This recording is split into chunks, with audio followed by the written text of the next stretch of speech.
Shalom, haleluya. Selamat pagi saya ucapkan kepada kita semua.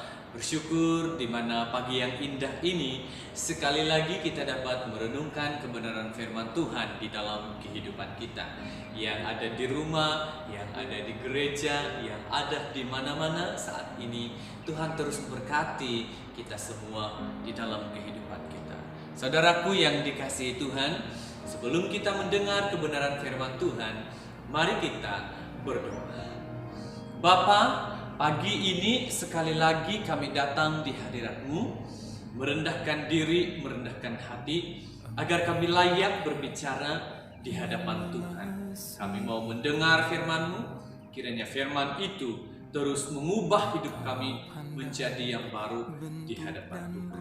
Berbicaralah Tuhan, berkaryalah di dalam setiap kehidupan anak-anak-Mu dimanapun mereka berada, yang ada di rumah, di gereja, dan di mana-mana saat mendengar firman-Mu, diberkati mereka. Haleluya, amin. Saudaraku yang dikasihi Tuhan, pagi hari ini kita melihat kebenaran firman Tuhan di dalam Yohanes 6 ayat yang ke-51.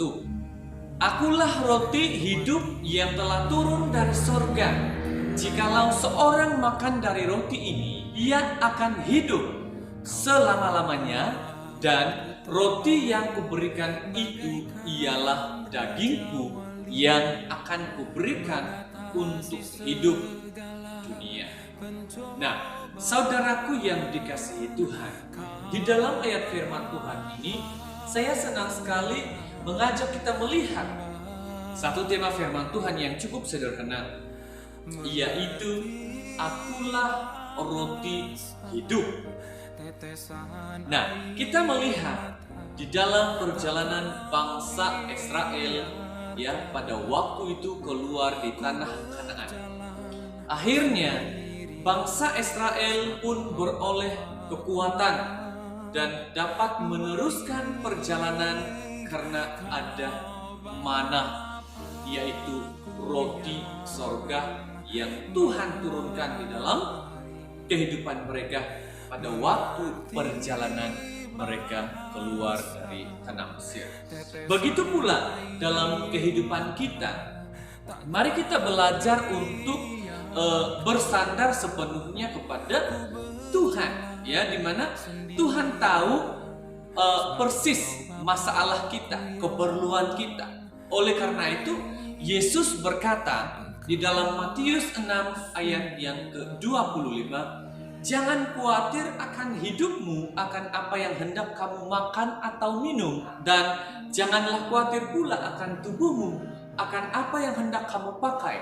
Bukankah hidup itu lebih penting daripada makanan dan pakaian? Bukankah hidup itu lebih penting daripada makanan dan tubuh itu lebih penting daripada pakaian?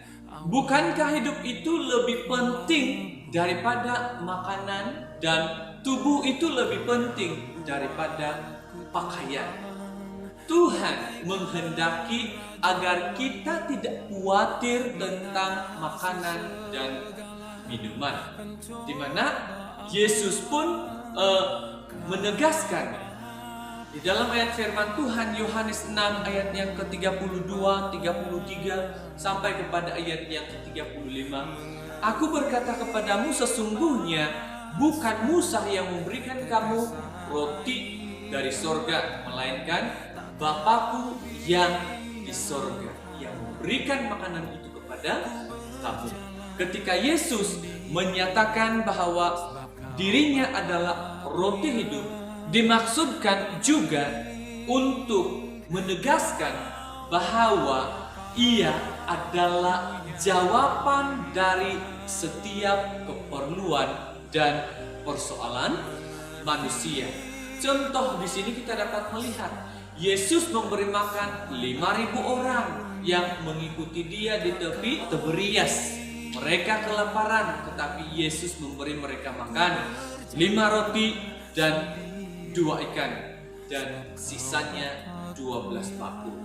Saudaraku yang dikasihi Tuhan, jangan sampai motivasi kita mencari Tuhan hanya untuk mengejar roti atau berkat-berkat jasmani, lalu kita melupakan Tuhan di dalam kehidupan kita. Ingat, apapun yang menjadi keperluan kita, Yesus dapat memenuhinya. Segala persoalan hidup kita dapat diatasi di dalam Dia. Tidak hanya persoalan-persoalan yang berkenan dengan keperluan jasmani kita, tetapi juga hal-hal yang jauh lebih utama, yaitu pengampunan dosa dan keselamatan yang kekal. Tuhan Yesus sudah mengorbankan tubuhnya sendiri di atas kayu salib untuk kita. Roti yang kuberikan itu ialah dagingku, kata Tuhan, yang akan kuberikan untuk hidup dunia. Inilah sumber kehidupan yang sesungguhnya, kata firman Tuhan. Jadi kita bersyukur karena adanya kita hari ini, hidup kita hari ini, karena roti Allah, firman Tuhan yang diberikan kepada kita semua, sehingga kita mampu untuk menjalani kehidupan yang begitu mencabar dalam ini. Haleluya, firman Tuhan hanya sampai di sini. Tuhan memberkati. Mari kita berdoa. Terima kasih Bapa, terima kasih Yesus. Kami bersyukur atas kebaikan-Mu di dalam kehidupan kami, di mana Tuhan sekali lagi menyertai kami, memurapi kami, memberi yang terbaik. Ketika kami punya persoalan, Tuhan menjawab. Ketika kami punya masalah, beban berat di dalam kehidupan kami, Tuhan juga memberi jawaban. Terima kasih Tuhan, terima kasih Yesus, karena kebaikan Tuhan tidak pernah berhenti di dalam kehidupan kami. Berkati seluruh jemaat-Mu, anak-anak-Mu yang mendengar firman-Mu dimanapun mereka berada, dengan berkat-berkat yang datang daripada Allah sendiri. Terima kasih Tuhan, terima kasih Yesus, kami sudah berdoa. Amin.